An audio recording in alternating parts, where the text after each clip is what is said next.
Bueno, dagang salamat no. Mga itagkatawagan diri sa Mercado, uban sa tuwa mga negosyante o tira sa palibot kining mga driver sa balabal o mga pasayroan. Maayong hapon kaninyong tanan.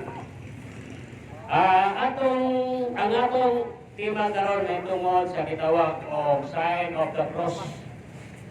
Ang Santa Iglesia Romano Apostolika Romana nagtudlo sa gitawag nato og Sign of the Cross. Ganong gitudlo ang pulong nga Sign of the Cross. Aha kuno mabasa nato.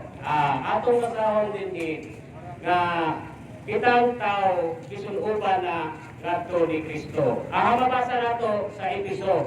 Ganong importante kaayo nga ano na kita Sign of the Cross. Atong basahon sa Uluhan Episo 1 ngadto sa 13. Mao kini ang naisulat dinhi. Mausap ang mahitungod kaninyo sa pagkadungog ninyo sa matungod nga mensahe sa maayong balita nga naghatag kaninyo sa kaluwasan. Ito kamo kang Kristo busa ipatikan kamo sa Diyos pinaagi sa paghatag kaninyo sa Espiritu Santo nga iyang gisaad. Sato mao di ay nga kita manguros kay aduna na di ay gihatag sa Dios nga pagpatik diha sa atong kagalingon nga kita gisunuban na ngadto ni Kristo. Busa kita mga Katoliko nagtuman gayon sa kasubuan sa Dios kay ang Dios naghatag o patik diha kanato aron kita maluwas kay ginaingon man diha sa lain nga bersikulo kasi kinsa datong wala mapatiki iya ni Kristo pada hukman ngadto sa kamatayon. Mabasa nato na dinhi mabasa nato sa Ezekiel. Unsay gingon diri sa Ezekiel Ezekiel 11 9:6 nga nagaingon diri sa 9:6 atong pagkabasahon na ang pulong sa Dios nga nagaingon. Ariya ang ingon na pagasilutan sa Dios ang utong wala mapatigi. Unsay ingon dinhi? Pakya ang mga tigulang o mga batagon, ingon man ang kabataan o ang babae, apan ayaw kinakip pagpatay kadtong may patik sa ilang mga aktang. Mao nga ang Dios katudlo gayon di ay kung unsa kining gitawag nato og sign of the cross. Kay ang sign of the cross di ay mao di ay ang gitawag og gahom iya sa Dios. Nato mabasa diri sa unang Korinto 18. Unsay giingon sa unang Korinto 18? Gibutang dinhi atong mabasa sa Korinto nga ang gahom di ay sa Dios diha di ay sa cross. Mabasa nato atong basahon sa Korinto 1 ngadto sa 13. Unsay giingon diri? Nga ang kasaysayan o kamatayon ni Kristo diha sa cross binuang alang ni atong wala maluwas. Apan kanatong ginaluwas gahom di ay kini iya sa Dios.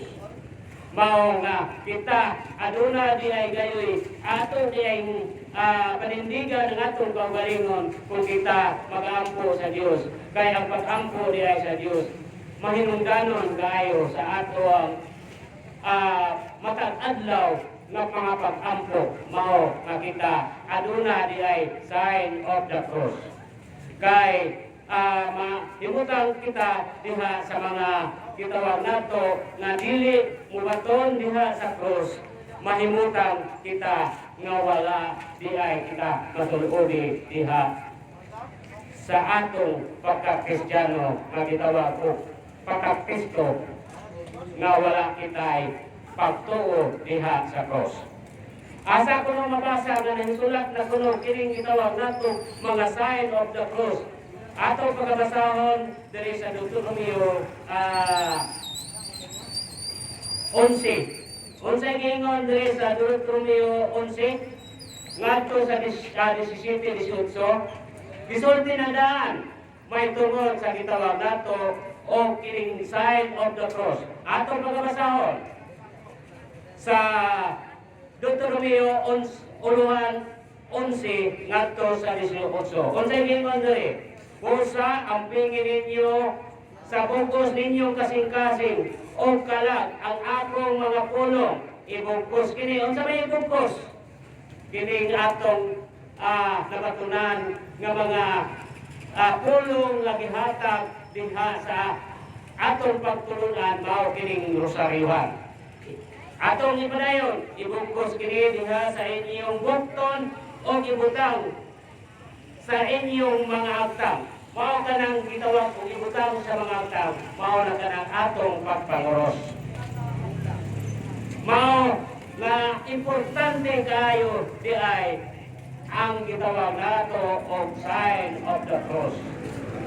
Dili nato sabton nga ang cross dili mahinungdanon kaayo kay ang mga pulong anaa diha sa cross. Maingon gayon sila, Brad, ang cross, Brad, lahi itong cross, prosecute. Siyon man itong tuwa panghitabo sa una, tinuod na.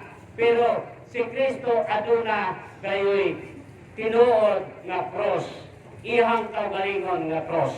Kaya sumala dito sa gitawag nato o cross examine sa uban, maingon dayon sila nga dili importante ang cross. Kaya ang ila gibatunan mao gayon ang kanang gitawag og kamatayon lamang ni Kristo. Pero wala nila una-una nga dako kayong gahom ang cross nga namatyan ni Kristo.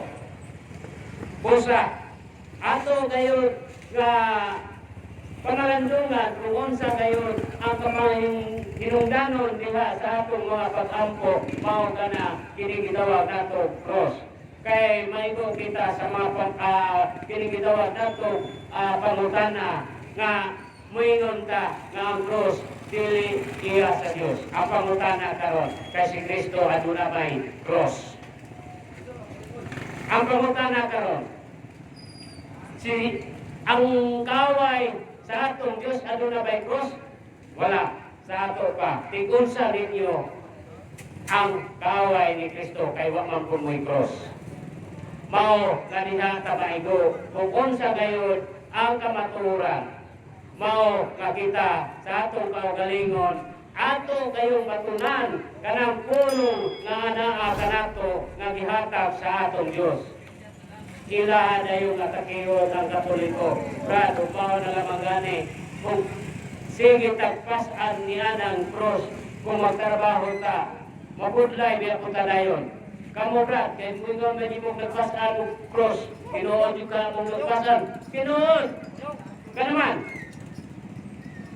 kung nakita ninyo nga ang Diyos nagpasan ng cross sa to, mas gidoble pa na mo ang pagpasan. Ka naman, wala o to ang mong ipasan. Ganong giwala na mo to ang pagpasan, kining rosaryuhan, ahaman gisablay, di sa to o sa wala na mo ipasan ang sign of the cross. Mao nakita sa atong kaugalingon, ato kayong matunan ang sign of the cross. Kay ang pulong nga sign of the cross, diha kita nabatigan o nasaluoban sa gahom ni Kristo. Dili nato pagawanon nga ang Katoliko nangasayop diha sa pagtulunan may tungod sa gitawag nato o sign of the cross. Kilading atakihon, Brad, unsa ka ng sign of the cross ninyo ganong manguros mo? Dili sila mangutana ngadto sa among mga parian. Mangutana noon sila diadto kusog mo atake. Atakihon na yon may tungod sa cross. Kaya ang cross, sign kuno sa kamatayon. Nahadlok silang mamatay. Pero wala nila una-una ang cross. Presensya di ay ngadto sa atong Ginoo nga kita giluwas sa kamatayon o nagbalansang ngadto sa cross. Mao sa atong kaugalingon diha kita nahisayod. Busa, dili sayop ang pagtuo sa Katoliko, kaya ang Katoliko, ego lamang nagtuo, nagsunod kung unsay gitudlo diha sa Romano nga Katoliko nga mga pagtulunan nga nagbaton kami dianang gitawag og sign of the cross. Moingon dayon sila, Brad, gano man ang inyong gitawag og sign of the cross? Ibutang sa agtag, ibutang sa dughan, ibutang sa duha ka baga, dagaman ibutang sa nabil. Mao kana nga ilang atakihon kay gano. Wa man sila masayod, di man po sila mangutana o kung sa'y kahulugan. Ang kahulugan di ay diha sa imong kaugalingon nga ang timaan diha sa imong kaugalingon, imong gidawat diha sa imong mga agtang. Unsa kining kuluna, mao kini. Ang Dios nga mahan, ibutang ko sa mga agtang o dinhi sa akong dughan, kay ang Dios kung man mao nga diri duol sa atong kasing-kasing malibutang sa dugan. Kauman ibutang sa duha mga kamot, aron akong pagapasaanon. Kininduhan nimo mga kamot o baga. Aron akong pagapasaanon ang akong mga nilapasan yaning mga panahon na nanglabay nga akong nabatunan. Busa, ibutang ko sa akong mga ngabel aron mugawas ang mga pulong nga mugawas nga dili mahaid diha sa akong baba. Mao kana ang matuod gayon unsay kahulugan.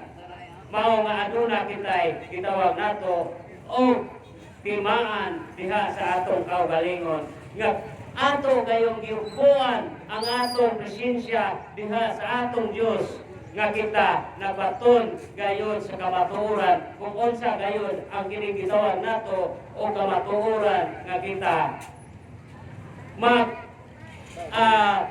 malasigon diha sa pag-ampo sa atong Ginoo nga kita bisuluban diha o gipatikan sa atong mga agtang.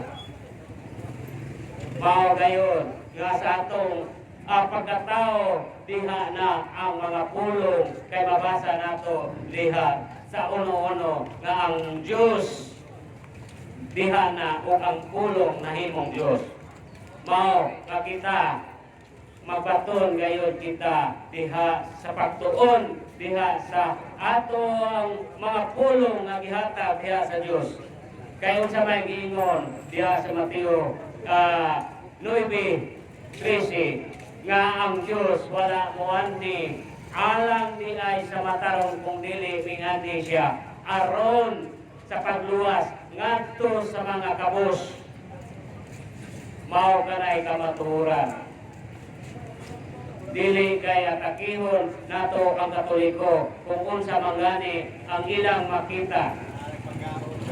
Dayon ilaring atakihon kung unsa ang kining pagkamakilunanon sa Katoliko nga ila yung yugayagan kay makita nga nila nga ang Katoliko makilunanon kung sila muampo kung musulod sa simbahan.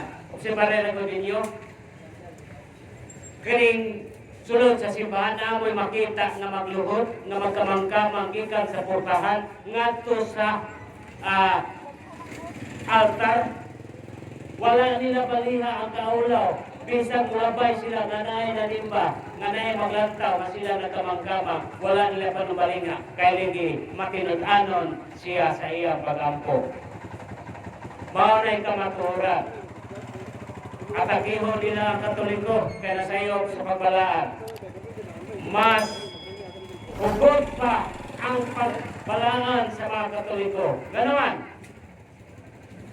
Dilis pareha nining uban nga maaay lang mabasa o Biblia pagkahuman kung asang tapok sa tao at tuwa dayon ay luhod dito basahan din sa Biblia pakli mura lang yaga-yaga gabasa o kami Capex. Pero ang kamaturan, kung ikaw magbalaan, Brad, maanay sakto. Kung unsa gayon ang kamaturan. Kung ikaw magbasa sa Biblia, imo gayong yung buwan, hatagan imo espiritu. Dili ka buukab sa Biblia, kung dili ka himpit na limpyo sa imong kaugalingon. Kung mahimo maligo ka, pagkauman kaligo, imo muabli ka sa Biblia, imo pang panalanginan, katugutan pa ka sa Diyos sa pag-ukab niya ng mga pulong. Kung imo pang pagaludhan, pagayugbuan, pagahagkan, mao pa na kamaturan. Kung wingon ka, ahapon na ito, makita, kining gitawag na ito, kamaturan nga, hugot nga pagto, nga sincero sila sa pag-apo, naagyapo sa Katoliko. Ganaman, tanawaran ko ninyo ng mga katibuangan mo simba, muatong simbahan, ang ilang ulo, pandungan, kay maunay, timalhan, nga siya nagbalaan sa hugot niya pagto. Sincero siya pag-ampok. Maunay kamaturan. Maingon na sa Brad, ang mga Katoliko, nagkakulyagon.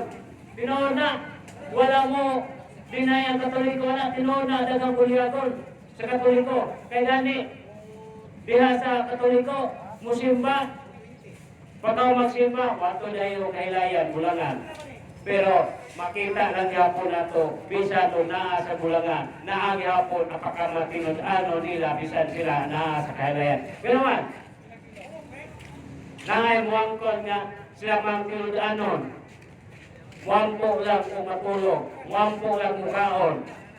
Di ba tinod? Wampo lang mangayo. Mga nangingon nga sige lang pangatyo, wala pangatyo. Mga na tinod. Busa, ang atong pagbalaan diha sa Katoliko, makita nga mao gayon ang pagkamatinudanon diha sa atong pagtuo, sumala sa kumingon, mas daghan pa ang matinud-anon sa Katoliko.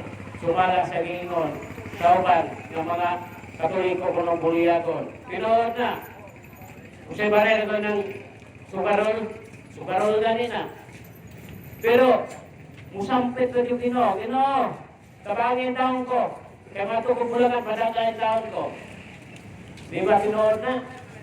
Pero kininagangkon nga sila, matinudanon, wampo lang mangayo, wampo lang patulog, wampo lang mukaon.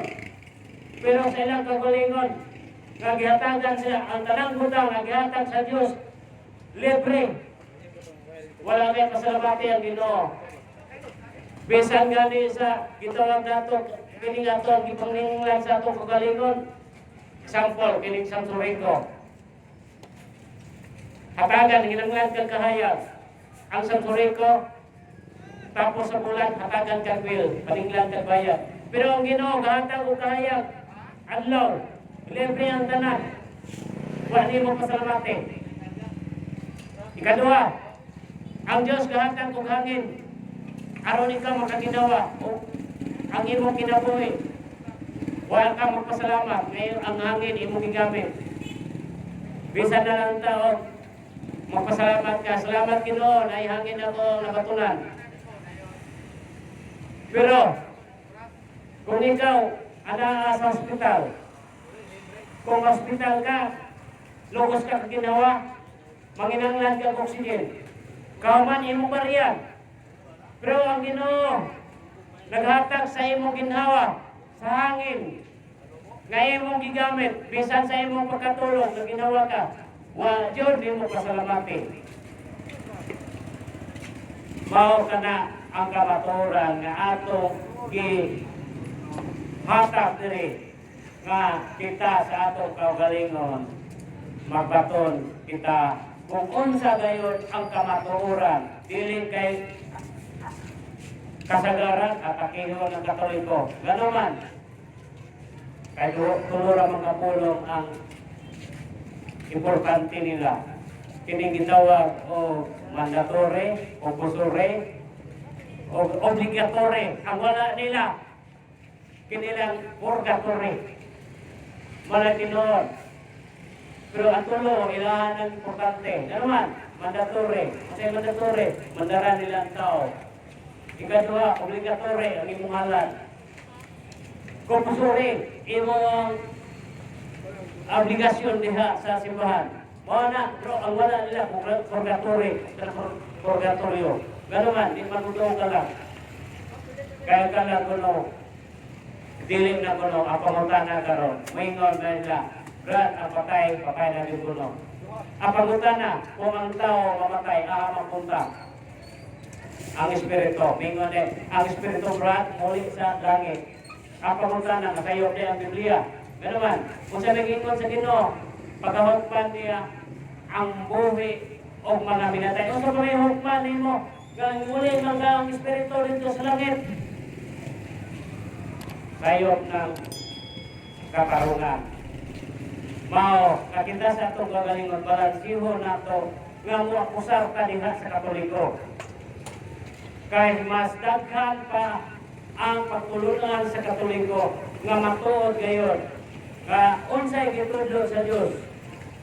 Dili kay moingon dayong Brad, wala may maghinanglanan na Brad, kaya direct tugat na may usaon mga mo pagka-direct tugat. Kadako ng kabultaog ng gingharian sa Diyos, adunay mga gihatagan o katungod sa pag-abre sa purtahan.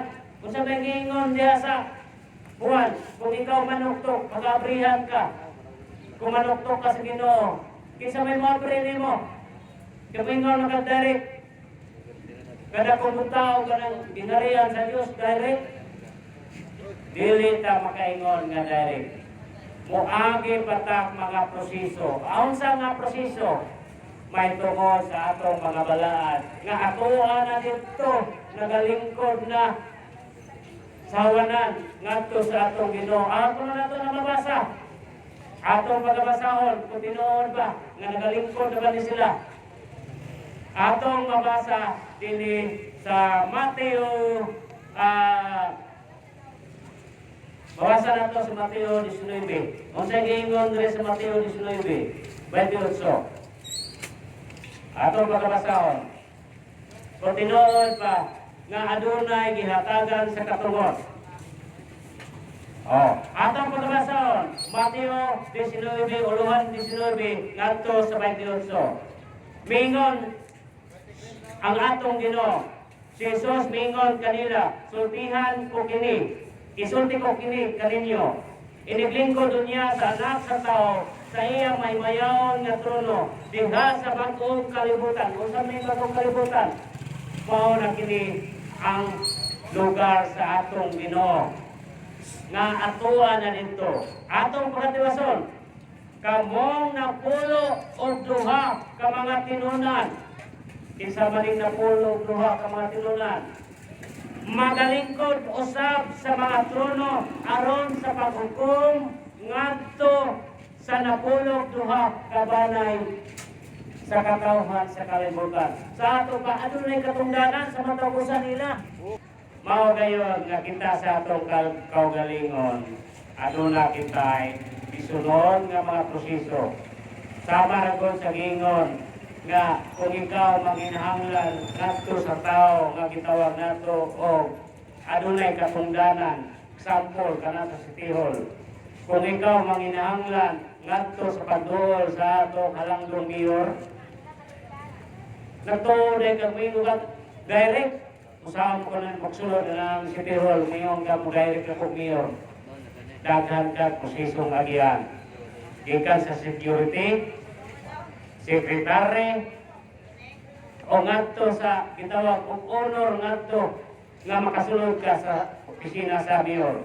Sama ra po ang gingharian sa Dios. O dinhi na kukutob, kaya daghan pa mga mamulong, may hapon kaninyo. Tanan.